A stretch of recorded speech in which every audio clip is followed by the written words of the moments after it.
La historia de la piratería es una historia de pillaje y comienza con el oro español.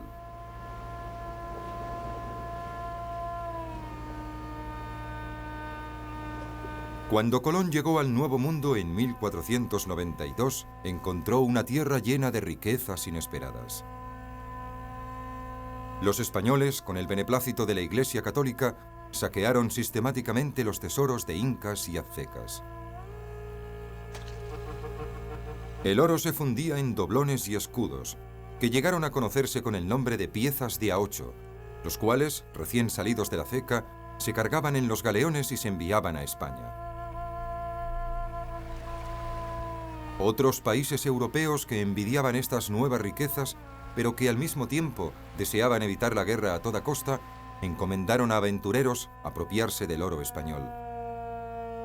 Estos ladrones con licencia fueron conocidos con el nombre de corsarios. El más despiadado de ellos, apodado el Dragón por los españoles, era Sir Francis Drake. Drake estaba dispuesto a desafiar el dominio español en el Nuevo Mundo. Tras 2 años de espera, consiguió una audiencia con la reina de Inglaterra, Isabel I. Su plan iba más allá de lo que ningún corsario había intentado hasta entonces, y podía provocar una guerra con España. Pero si tenía éxito, convertiría a Isabel en una reina riquísima.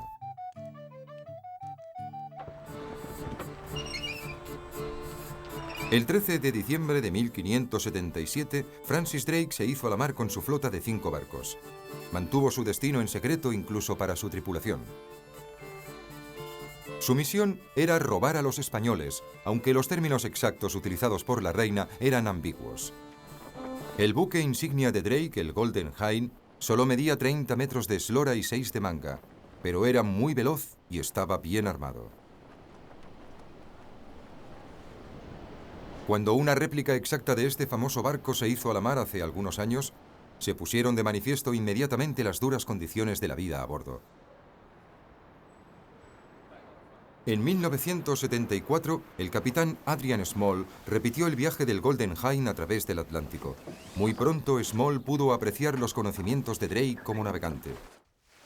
Tras cruzar el Atlántico, su paso hacia el Pacífico se veía bloqueado por una de las zonas marítimas más peligrosas del mundo, el Estrecho de Magallanes.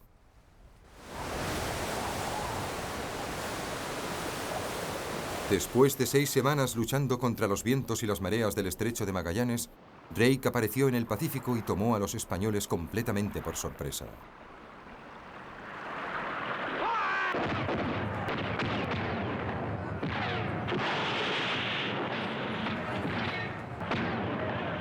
Drake ascendió por la costa de Sudamérica atacando a los galeones llenos de tesoros y saqueando las indefensas ciudades.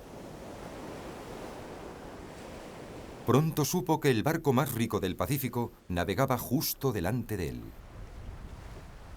Drake se apresuró a dar caza al poderoso buque conocido familiarmente con el nombre de Cagafuego, antes de que éste advirtiera su presencia. Tras 4 semanas de difícil persecución, finalmente logró divisar sus velas. El Cagafuego era el doble de grande que el Golden Hind. Para capturarlo, Drake lanzó un ataque sorpresa.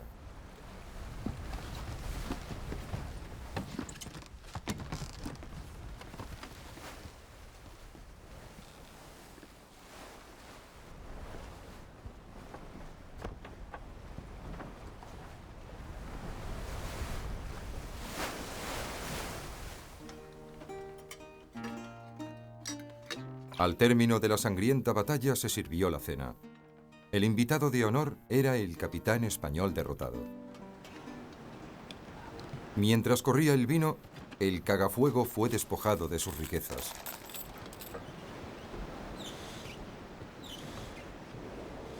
Drake fue nombrado caballero como recompensa. Su éxito atrajo a muchos nobles y comerciantes ricos al juego de los corsarios.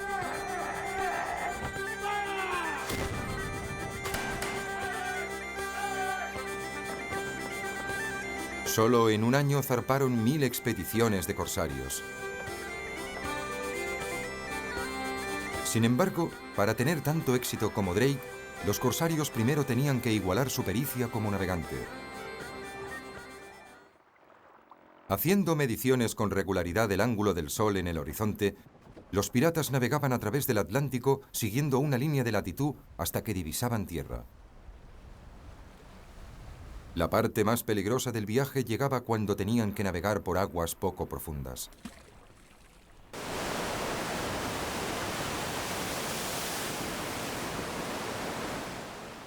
Una cuarta parte de las expediciones de corsarios jamás regresaron.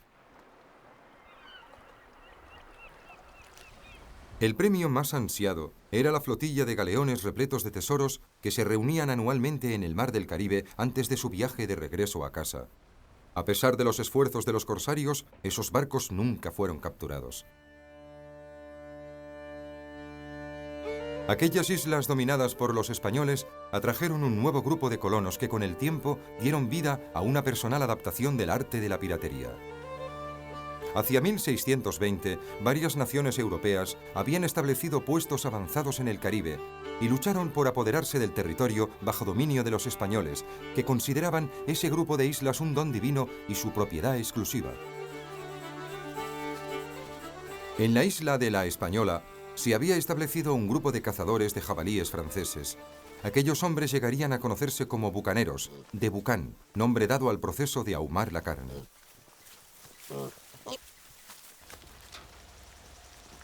En aquella época, anterior a la invención del método de congelación, ahumar la carne era un valioso sistema de conservación que reportaba pingües beneficios. Aunque los galeones que pasaban compraban la carne de los bucaneros, a los españoles les molestaba la presencia de aquellos cazadores rebeldes y en 1630 les expulsaron de las montañas.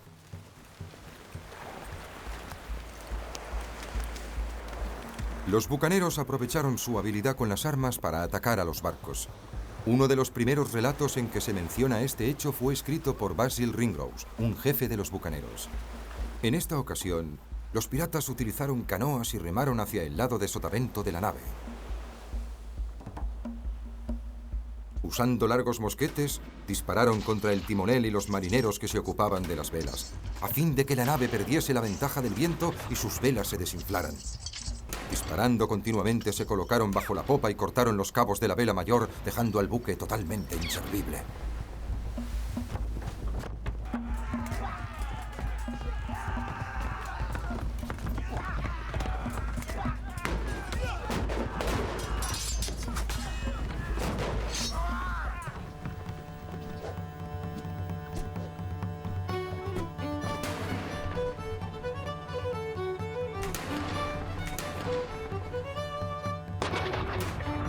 La táctica de los bucaneros era tan sencilla como eficaz.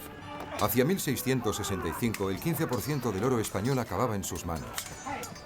Pero los piratas no solo robaban el tesoro, sino que a menudo también se apoderaban del barco. La velocidad daba ventaja a los piratas sobre sus presas, y pronto aprendieron a hacer sus buques aún más rápidos. Pero incluso el barco más veloz acababa siendo frenado por algas, percebes y gusanos que atacaban los cascos de madera.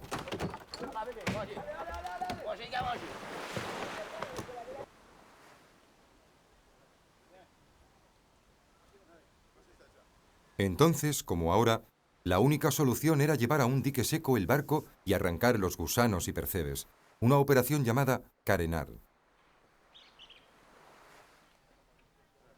Pero cuando los piratas carenaban sus barcos eran extremadamente vulnerables a las fragatas españolas, así que necesitaban refugios seguros.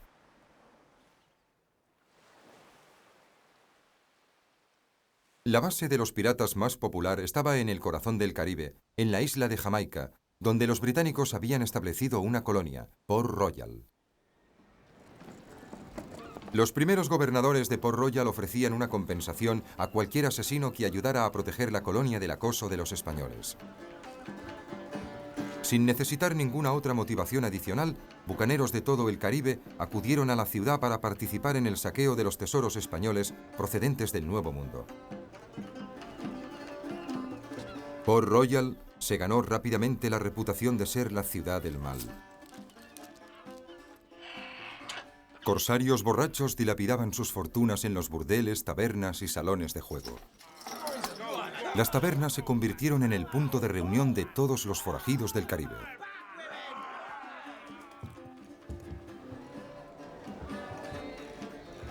Un predicador recién llegado de Inglaterra describió así lo que encontró. Puesto que la mayor parte de la población está formada por piratas, asesinos, prostitutas y algunos de los individuos más viles de todo el mundo, sentí que mi presencia era completamente inútil.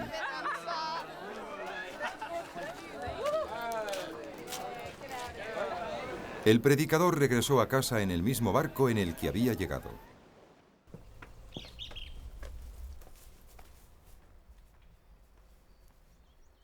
El hijo más famoso de Port Royal fue un galés. Llegó a la ciudad en 1665 y lograría unir a los bucaneros formando la fuerza armada más formidable que jamás había visto el Caribe. Su nombre era Henry Morgan.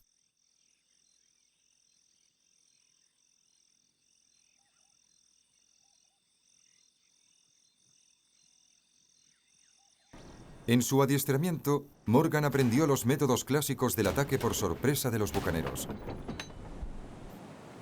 Tras desembarcar en una playa desierta, los bucaneros marchaban por tierra y entraban en las ciudades por la puerta de atrás. Les gustaba presentarse los domingos por la mañana, a primera hora, cuando los ciudadanos estaban en la iglesia.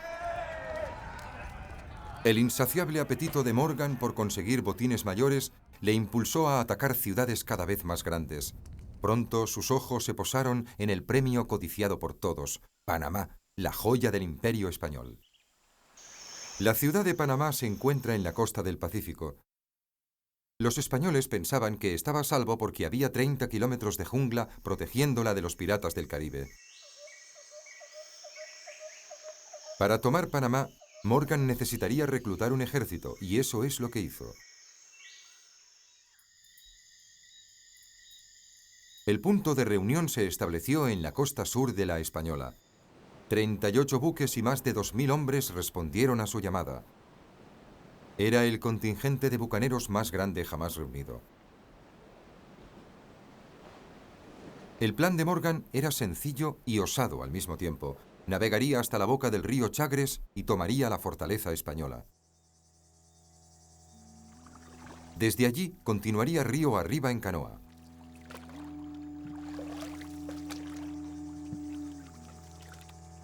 La intención de Morgan era coger a los españoles completamente desprevenidos. Uno de los hombres que le acompañaron era Alexander Exquemelin, un cirujano holandés que mantuvo un diario de la campaña. A medida que avanzábamos río arriba, oímos indios aullando en la distancia y gritando: ¡Ah, perros, volved a la jungla! Ninguno de nosotros imaginaba los horrores que nos esperaban. La marcha a pie a través de la jungla fue penosa y extenuante.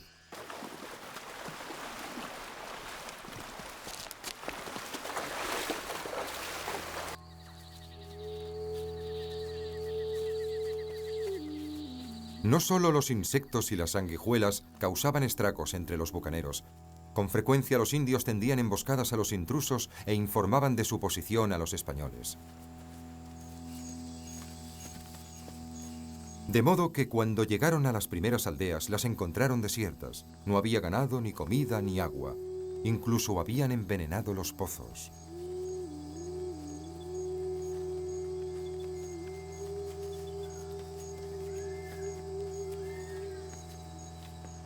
Los bucaneros estaban tan hambrientos que se vieron obligados a comerse sus propias botas. Primero cogieron el cuero y lo cortaron en pedazos. Luego lo colocaron entre dos piedras y lo frotaron, metiéndolo con frecuencia en el agua del río para ablandarlo. Finalmente rasparon el pelo del cuero, lo hirvieron, lo cortaron en pedazos más pequeños y se lo comieron, ayudándose de frecuentes tragos de agua. Los que nunca han salido de la cocina de su madre se preguntarán cómo estos piratas pudieron tragar y digerir esos pedazos de cuero.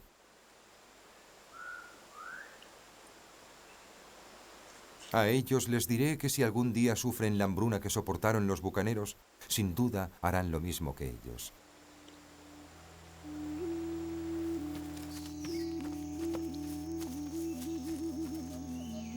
Tras 9 días y 30 kilómetros de marcha a través de la jungla, Los famélicos bucaneros llegaron finalmente a la gran llanura que se extiende ante la ciudad de Panamá. De los 2000 hombres de Don Juan, el gobernador de Panamá, solo había 300 soldados profesionales.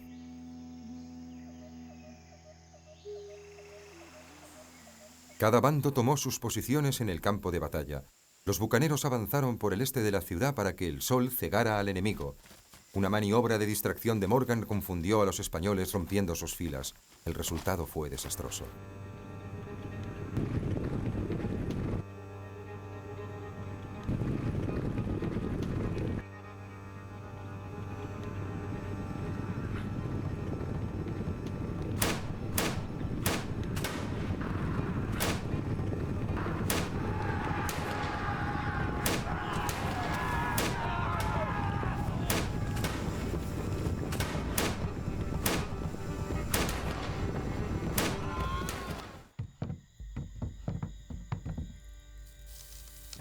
Don Juan estaba dispuesto a no dejar nada de Panamá a los piratas, quienquiera que fuese el que se apoderase de la ciudad. Ya se había escondido gran parte del tesoro y dio órdenes de destruir todo lo demás.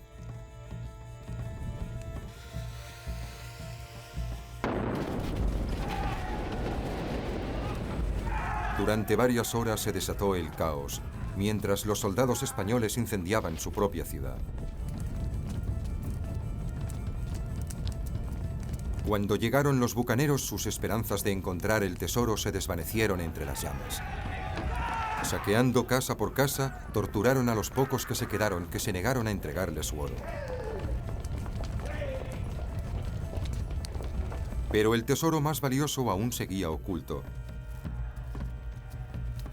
Mientras los invasores se acercaban a la catedral, un avispado fraile cubrió con una capa de cal el gran altar dorado.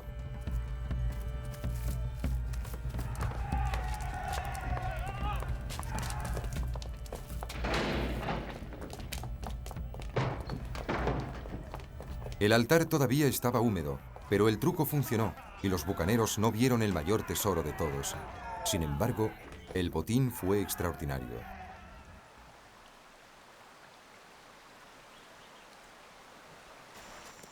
La parte del tesoro de Panamá que Morgan guardó para sí sigue siendo un misterio.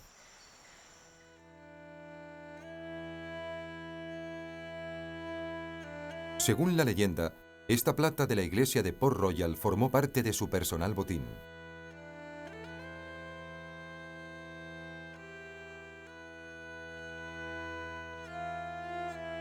Para España, la pérdida de estos tesoros fue trivial comparada con las consecuencias políticas que conllevaba para su imperio.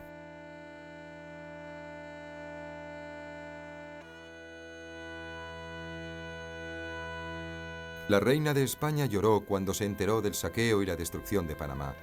Como compensación exigió la cabeza del pirata Morgan.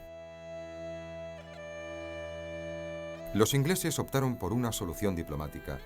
Para apaciguar a los españoles, Morgan fue arrestado y enviado a Londres. Pero cuando llegó, fue recibido como un héroe y mandado de nuevo a Jamaica con el título de Sir Henry Morgan, vicegobernador. Como representante del gobierno británico, se esperaba que Morgan arrestara a los muchos piratas que le habían ayudado a tomar la ciudad de Panamá. Pero Morgan no era un burócrata. Prefería irse a la taberna a beber con sus amigos y finalmente el alcohol y las juergas le pasaron factura.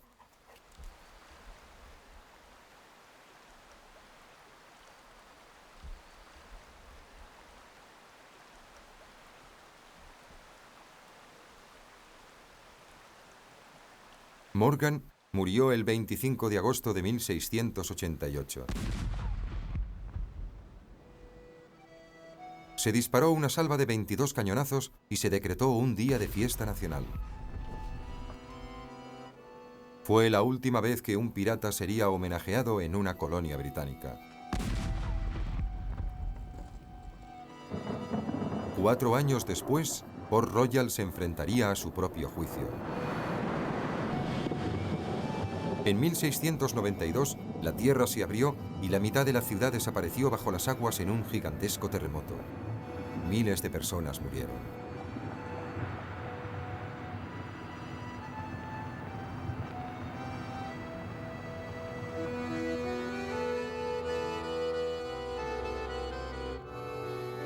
Hoy, las ruinas sumergidas de Port Royal son todo lo que queda de la ciudad más despiadada de la Tierra. Y los bucaneros, que tan importantes habían sido en la formación de las colonias británicas, fueron declarados forajidos. Pero la historia de la piratería no acaba aquí. A pesar de perder su licencia para saquear, los piratas encontraron otros puertos y continuaron siendo el azote de los mares. Los siguientes 30 años se conocerían como la época dorada de la piratería.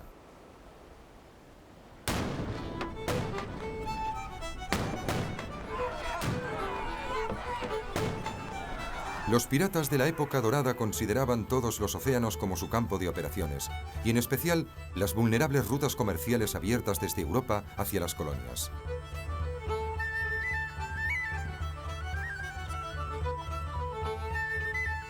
Marfil y piedras preciosas de África.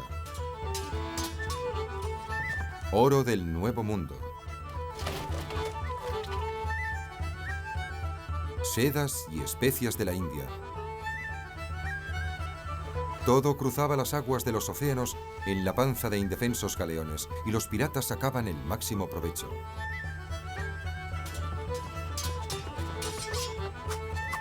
Las correrías de los piratas comenzaron a representar una seria amenaza para el comercio mundial. Pero las armadas europeas estaban demasiado ocupadas librando guerras unas contra otras para poner remedio. Consciente de ello, un viejo lobo de mar presentó una propuesta al gobierno británico. Su nombre era William Kidd. Kidd era un corsario retirado que vivía en Nueva York cuando obtuvo la autorización para dar caza a los piratas. El gobierno no sospechaba sus verdaderas intenciones. Antes de que pasaran 2 años, se convertiría en el pirata más célebre del mundo.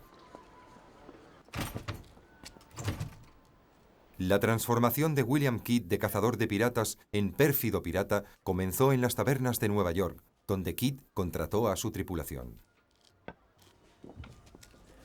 El trato que ofreció a esos hombres fue insólito. No habría pagas, solo una parte de todos los botines capturados. Si no había presa, no había paga.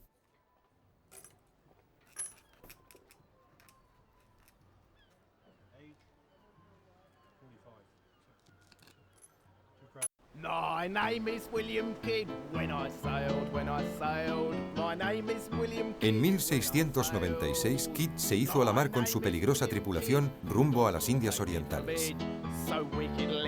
Las condiciones a bordo eran terribles, pero no eran peores que las de cualquier otro barco de esa época, como el ingenioso Samuel Johnson dijo una vez.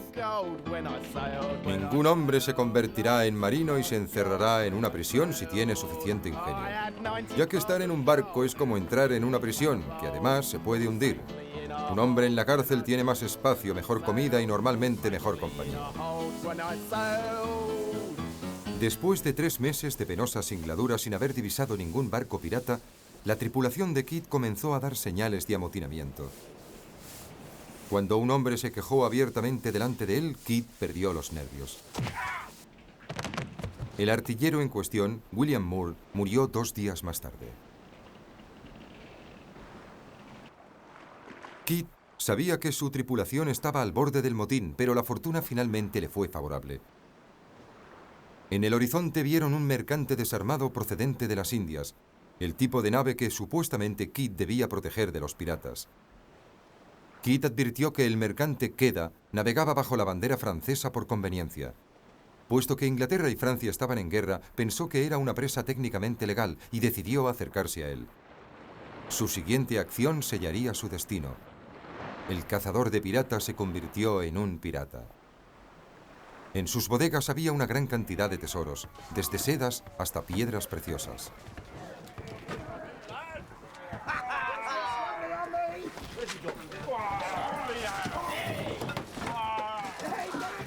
Abandonó su viejo barco y desplegó las velas rumbo a casa.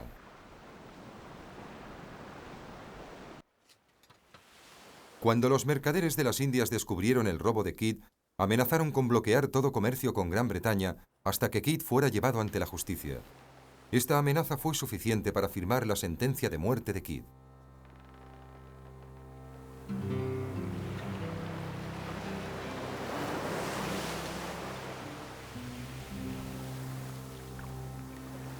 Cuando llegó a los oídos de Kidd que era el pirata más buscado del mundo, tomó medidas para esconder el botín. Y así nació la leyenda del tesoro perdido del Capitán Kidd.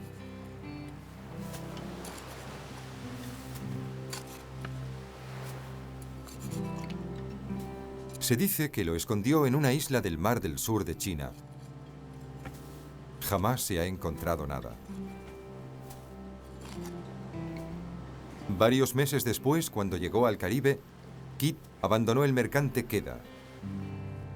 Nadie volvió a verle y hubo rumores de que había enterrado otros tesoros en estas islas.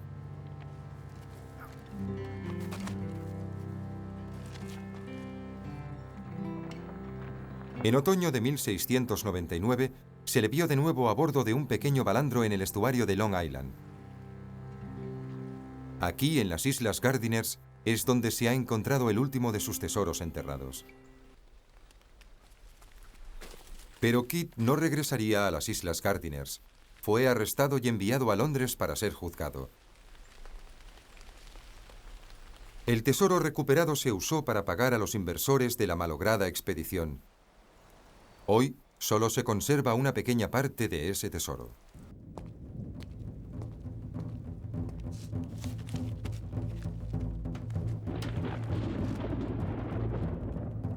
El 23 de mayo de 1701, el capitán Kidd fue conducido desde la prisión de Newgate al patíbulo erigido en el muelle de las ejecuciones, a orillas del Támesis. Una multitud de 200.000 personas se congregó para ver cómo colgaban al célebre pirata.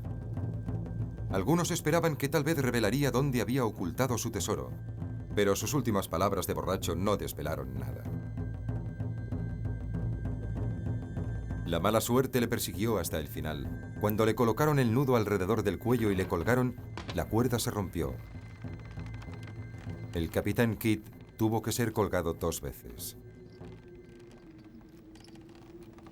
Su cadáver se untó con grasa y se dejó colgando en la entrada del Támesis durante 4 años. Una advertencia para los barcos que pasaban por allí. Aquel era el precio que se pagaba por convertirse en pirata. Pero en la Inglaterra del siglo XVIII podían ejecutarte por robar un pollo. Eran muchos los jóvenes que elegían ser piratas. Hubo un periodo en que Inglaterra estaba en guerra con España, Francia y Holanda, y sus barcos siempre iban escasos de tripulación. El 60% de los marineros eran embarcados por la fuerza. Por tanto, la disciplina a bordo era extremadamente severa. Por ejemplo, el que robaba era castigado a correr baquetas, una práctica en la que los tripulantes formaban un pasillo y cuando el ladrón pasaba por él, le golpeaban con toda clase de objetos.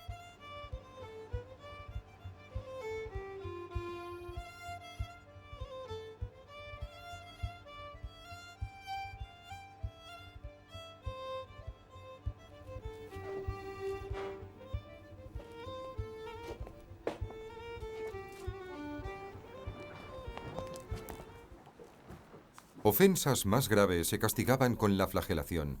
Un marinero sentenciado a ese castigo recibía el placer añadido de hacer el gato de 9 colas que sería utilizado para fustigar al reo. En la Armada, la flagelación solía tener lugar los domingos después del servicio religioso. La tripulación del barco se reunía en la cubierta para presenciar el espectáculo que podía prolongarse durante 1 hora. Era un buen modo de controlar ese 60% de la tripulación que no quería estar allí, para que aprendiesen dónde estaban los límites, como los niños revoltosos.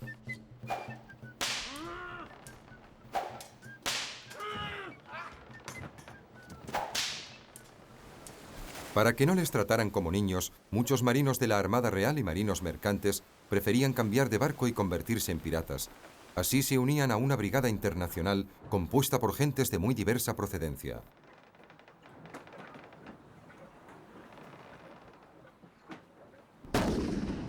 Algunos de los botines más valiosos capturados por los piratas eran los galeones de esclavos.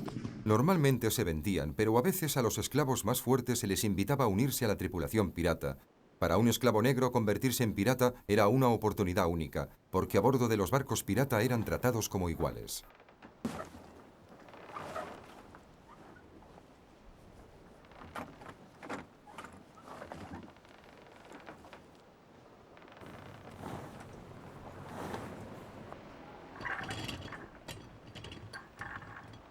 El principio de igualdad era fundamental en el gobierno de los barcos piratas. Tenían normas y reglas precisas que cada hombre de la tripulación tenía que firmar al principio de un viaje.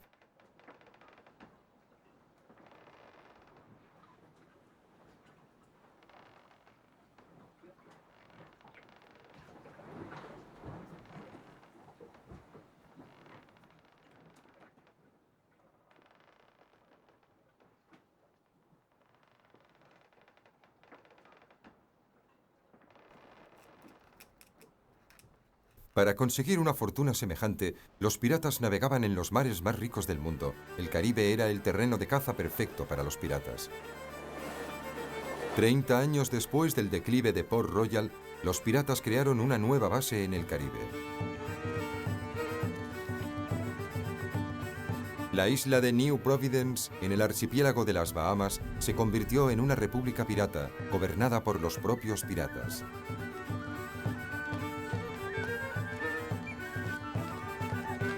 Aquí se reunieron algunos de los forajidos más temidos del mundo. Muchos fueron inmortalizados por el capitán Johnson, que escribió la primera historia sobre los piratas. Uno de los más célebres piratas fue una joven arpía, Anne Bonny. Bonny era la hija ilegítima de un procurador y había deshonrado a su padre huyendo con un marinero.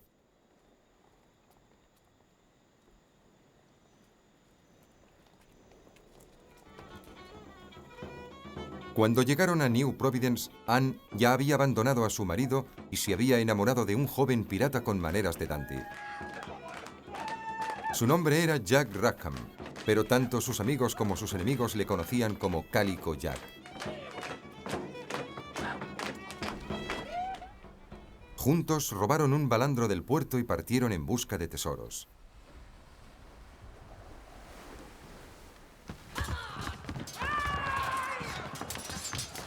A los pocos días la fortuna les salió al encuentro y atacaron un mercante holandés que se dirigía a Jamaica. La única persona que sabía hablar inglés a bordo era un delicado joven que enseguida atrajo la atención de Anne. El nombre de ese chico era Mary Read. Read también era hija ilegítima y había sido criada como un niño por su madre para lograr el apoyo financiero de su padre. A los 13 años su madre la empleó como criado de una dama francesa.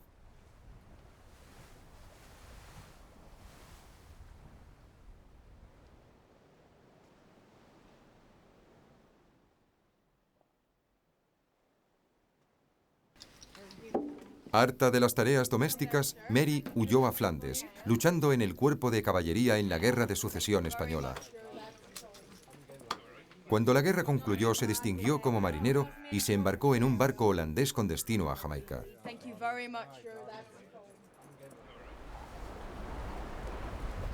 ¿Cómo logró Mary Read ocultar su verdadera identidad en un pequeño barco lleno de hombres? Cuando Anne Bonny y Mary Read estaban en el mar, se encontraban al margen de las convenciones sociales. Los hombres las aceptaban como iguales y aprendieron a respetar su ferocidad en el combate.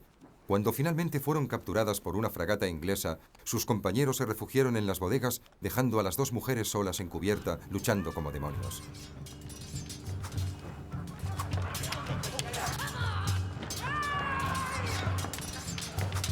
Despreciando el peligro, las dos mujeres permanecieron desafiantes hasta el final, pero sus días como piratas habían acabado.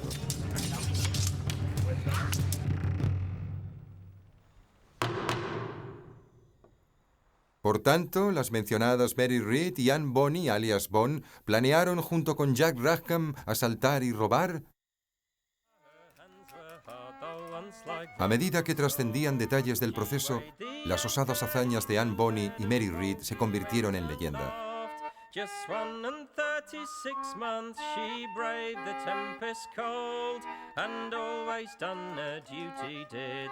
Testigos aterrorizados se presentaron para declarar en contra de las dos mujeres. Ambas mujeres llevaban una vida disoluta, maldecían y blasfemaban sin parar. No parecían atemorizarse ante el uso de la fuerza. Las dos mujeres llevaban pantalones de hombre. Cada una tenía un machete y una pistola, y blasfemaban e incitaban a los hombres para que me asesinaran. Supe que eran mujeres por el volumen de sus pechos. Anne y Mary permanecieron en silencio ante el tribunal. Estaban predestinadas a la horca, pero compartían un último secreto que podía salvarles la piel. Ambas estaban embarazadas y, según la ley inglesa de la época, no podían ser ejecutadas en ese estado.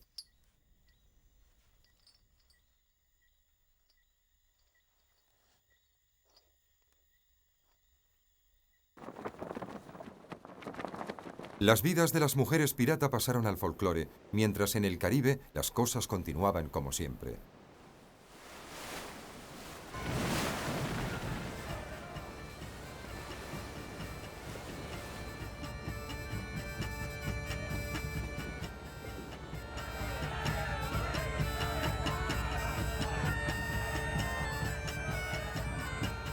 Los barcos mercantes tenían una tripulación escasa, mientras los barcos piratas navegaban abarrotados de hombres. El símbolo del terror más poderoso era la bandera negra. La vida de los piratas se basaba en una visión utópica. Sin embargo, sus nobles ideales de igualdad y equidad se mancharon con la sangre de sus víctimas.